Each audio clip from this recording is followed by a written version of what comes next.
코스메 거꾸로 현세변 현대 세계의 변화 그 10번째 시간 두 번째 10-2강입니다. 원래 10강으로 이 단원을 끝내려고 했는데 이 주제를 끝내려고 했는데 중국의 개항과 근대화 과정을 선생님이 너무 길게 이야기를 한 것 같아요. 그래서 시간이 좀 길어져서 끊고 다시 하고 있습니다. 그래서 그 두 번째 시간으로 이번 시간에는 일본과 조선의 개항과 근대화 과정을 보도록 하겠습니다. 지난 시간 거 지금 봤더니 신문화 운동과 오사 운동 답을 하나 안 써놓은 게 있네요. 오사 운동. 자, 이번 시간에는 일본에 대해서 살펴볼게요. 에도 막부는 서양의 통상 요구를 거부하면서 나가사키의 데지마라고 하는 곳에서 네덜란드 상인들에게 제한적으로 무역을 허용하고 있었죠. 나가사키 데지마 어디냐? 일본 본토섬이 이렇게 있다면요. 이렇게 쭉 이게 본토섬은 혼슈라고 하죠. 혼슈가 이렇게 있다면 이게 혼슈. 그 다음에 여기가 큐슈. 이 큐슈에 있는 데가 여기가 나가사키가 여기 있죠. 나가사키라고 하는 곳에 사실상 무역항이 이 나가사키 밖에 인공섬을 만들어 놓은 데지마라고 하는 곳에서 무역을 했고요. 그 다음에 여기가 시코쿠 섬이 이렇게 있고, 그 다음에 홋카이도 같은 경우에는 당시에는 일본이라고 볼 수가 없었습니다. 여기에 사는 사람들은 그 아이누족이라고 해가지고 원주민들이 살고 있었죠. 아이누족 원주민들이 따로 살고 있었고요. 여기가 지금 에도가 이쯤, 지금의 도쿄 에도가 여기 있습니다. 그래서 이 에도 막부 같은 경우에는 나가사키를 통해서 네덜란드 상인들과 교류하면서 나름 국제 정세에 대해서 알고 있었죠. 그래서 청일전쟁으로 청나라가 개항하게 됐다는 사실에 대해서 좀 청일전쟁이래. 아편 전쟁으로 청나라가 문호를 개방하고 서구 세력들에게 굴복했다는 말에 약간 충격을 받았습니다. 그 상태에서 이제 경계심이 높아지고 있을 무렵에 미국의 페리 제독이 군함을 이끌고 문을 열라면서 온 거죠. 하지만 이 상황에서 에도 막부 같은 경우는 네덜란드를 통해서 미국이 접근해 온다면 문호를 열어줄 것에 대해서 이미 조언을 듣고 있었습니다. 그래서 미국과 화친 조약을 맺게 되죠. 1854년 미일 화친 조약을 맺고 항구를 개항을 합니다. 이 홋카이도에 있는 하코다테라든가 그 다음에 혼슈섬에 있는 니가타, 지도로 따지면 에도막부가 살짝 아래쪽이 돼야 될 것 같은데, 그 다음에 이 에도막부 옆에 에도 도쿄 앞쪽에 이쪽입니다. 가니가와 그리고 시모다 그리고 오사카, 지금의 고베, 효고 이런 데가 되겠죠. 이런 데를 열어줬습니다. 열어주게 되는데요. 그런데 2차 아편 전쟁이 일어나고 2차 아편 전쟁에 참전했던 프랑스가 일본으로 쳐들어온다라는 그런 풍설성, 소문에 따라서 지극히 경계를 하고 있었는데 그 와중에 이제 미국이 또 한 차례 더 미일 수호 통상 조약을 1858년에 요구를 합니다. 그래서 이제 여기에 대해서도 더 문을 더 열어주게 되는 거죠. 그러면서 이제 통상 수교까지 통상을 하게 되면서 서구 열강의 제국주의 질서에 편입되는 겁니다. 이렇게 연이어서 미국의 압박에 에도막부가 굴복하자 일본 내에서는 거기에 대해서 굉장히 반발하는 저항하는 움직임이 확산됩니다. 특히 당시 교토에 있었던 천황 일왕이라고 우리는 부르죠. 일왕 같은 경우에는 요 외세에 대해서 문을 열어주는 막부를 그러면 안 된다라고 이렇게 막부의 요청을 계속 거부하고 있었거든요. 그렇다면 이제 천황을 따르는 일왕을 따르는 세력들은 일왕을 따른다는 일왕의 명에 미병을 받든다는 명분으로 에도 막부에 저항하고 싶은 세력들이 생기겠죠. 그 대표적인 세력이 원래는 둘이 굉장히 사이가 안 좋았으나 막부에 반대한다는 공통점을 가지고 있었던 조슈번과 사스마번, 이 둘이 이제 손을 잡게 됩니다. 그걸 사스마번과 조슈번이 손을 잡았다 사초 동맹이라고 합니다. 이 두 세력이 중심이 돼서 이제 이 막부 타도 운동을 펼치게 되는 거죠. 명분이 있어야 되니까 왕을 높이 세우는 겁니다. 이런 운동을 펼치게 되는데 서양 세력들을 몰아내는 양위 운동에 앞장을 서면서 왕을 존중하고 오랑캐를 몰아낸다라고 하면서 막부 세력을 타도하게 되는 거죠. 그들이 이제 그 사초 동맹 세력들이었던 것입니다. 글씨를 좀 색깔을 바꿔볼까요? 다시. 그래서 사초동맹, 사스마본과 조슈본이 중심이 돼서 막부를 타도하고 메이지 정부를 세우죠. 이 메이지 정부가 이제 근대적인 개혁 운동을 펼치는 것을 메이지 유신이라고 합니다. 당시 일왕의 연호, 천황의 연호가 메이지였기 때문에 메이지 일왕의 연호를 따서 메이지 유신이라고 합니다.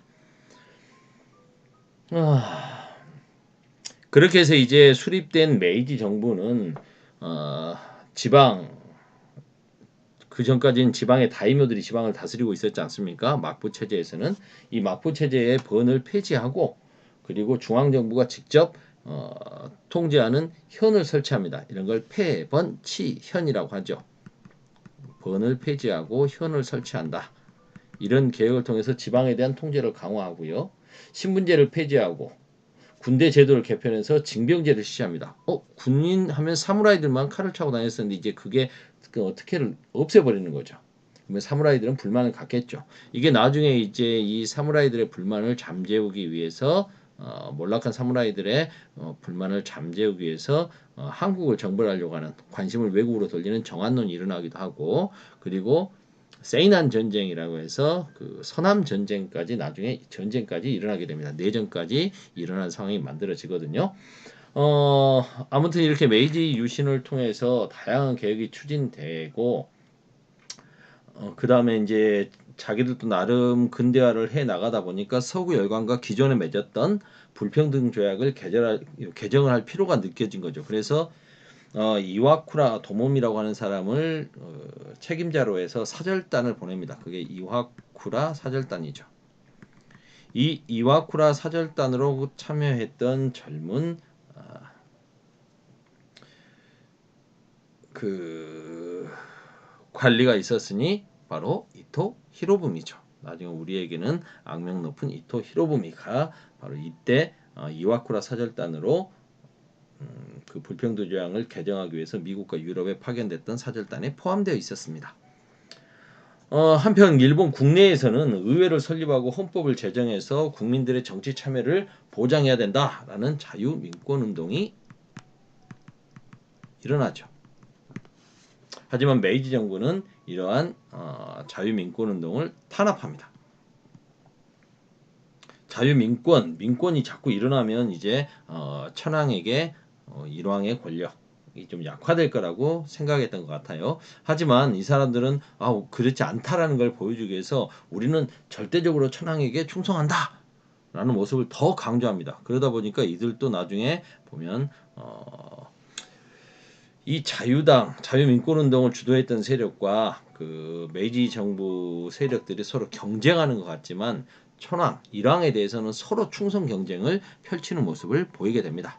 이게 나중에 이제 일본이 제국주의화 되어가는 과정에서 천황을 중심으로 절대적인 국가가 만들어지는데 결국은 도움이 됐다, 일조했다라고 평가를 받는 것 같아요. 이러면서 이제 자유당이라고 하는 당도 만들어지고 최초의 정당도 만들어지는 거죠. 이런 사람들은 지속적으로 이제 헌법 만들 것을 요구를 했는데 결국 이 자유민권운동은 탄압을 받는 대신에 이제 독일 헌법을 따와서 일본에서 결국 일본 제국 헌법을 만듭니다. 일왕의 지위와 권한을 절대화시키는 그런 헌법이 만들어지는 거죠. 국민들의 권위를 좀 더 세워지는 게 아니라 왕이 주인이 되는 그런 나라, 전제 군주 제도처럼 이렇게 만들어 갑니다. 결국 의회도 만들어 잡고요. 앞서 말씀드렸듯이 이렇게 개혁 정책 속에서 그 봉건적인 특권을 잃게 됐던 사무라이 무사 세력들, 하급 무사 세력들 불만이 많았다고 그랬죠. 이걸 잠재우기 위해서 한국을 정벌 하자는 정한론이 제기되기도 했습니다. 국내 상황이 어느 정도 정리되자 메이지 정부는 이제 해외로 눈을 돌리게 되는 거죠. 그래서 청나라와도 1871년 청일 수호 조규를 맺습니다. 그러면 이제 청나라와 일본이 정식적으로 외교 관계를 수립한 거죠. 그리고 이제 조선과도 외교 관계를 수립하려고 노력할 거 아닙니까? 그래서 잘 아시다시피 강화도 조약을 맺게 되는 거죠. 미리 여기다 써볼까요? 운요 사건을 지우고 마음이 급했네요. 운요 사건을 일으켜서 조선과 조일 수호 조교 강화도 조약을 1876년에 맺게 되는 겁니다. 그런가 하면 일본과 대만 사이 지도를 너무 크게 그렸나? 뭐 중국을 예를 들어서 중국이 뭐 이렇게 있다면 대만이 있죠. 그러면 일본 열도와 대만 사이에 여러 섬들이 있죠. 지금 오키나와라고 부르는 지역. 그때 당시 여기가 류쿠 왕국이라고 하는 독립된 왕국이 있었죠. 그런데 일본이 이제 이 류큐를 폐번치연하면서 오키나와 현으로 편입시키고 합병을 시키게 됩니다. 류큐 합병. 그리고 강화도 조약으로 조선을 문을 열고, 그리고 조선을 두고 청나라하고 전쟁을 펼치죠. 1894년부터 1895년. 그리고 다시 또 한반도와 만주의 지배권을 놓고 러시아하고 한판 붙죠. 1904년부터 1905년까지 러일 전쟁. 이런 상황들을 겪는 등 대외 침략 전쟁을 계속 펼쳐갑니다. 결국 청나라와의 전쟁에서 승리하면서 시모노세키 조약을 맺고 한반도에서 청 세력을 밀어내죠. 하지만 아시다시피 한국사 시간을 배웠죠. 요동반도, 랴오뚱반도, 이 요동반도에 대한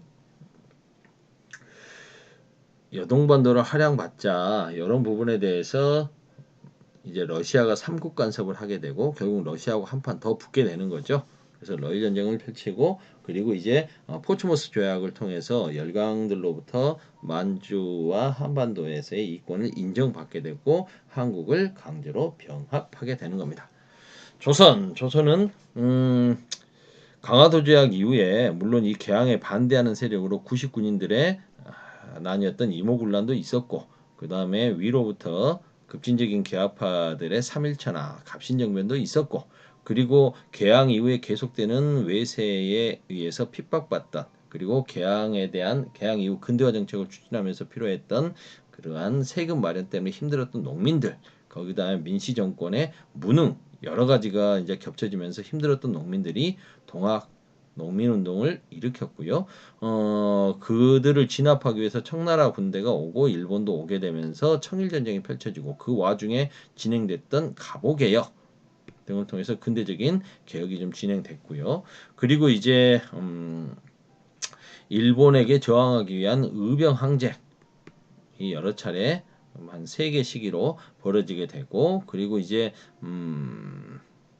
애국 계몽 운동, 대한제국의 광무 개혁 등 여러 가지 근대화 운동이 추진됐습니다.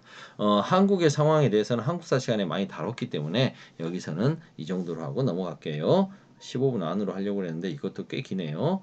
일단 10-2강은 여기까지 진행하겠습니다. 끝.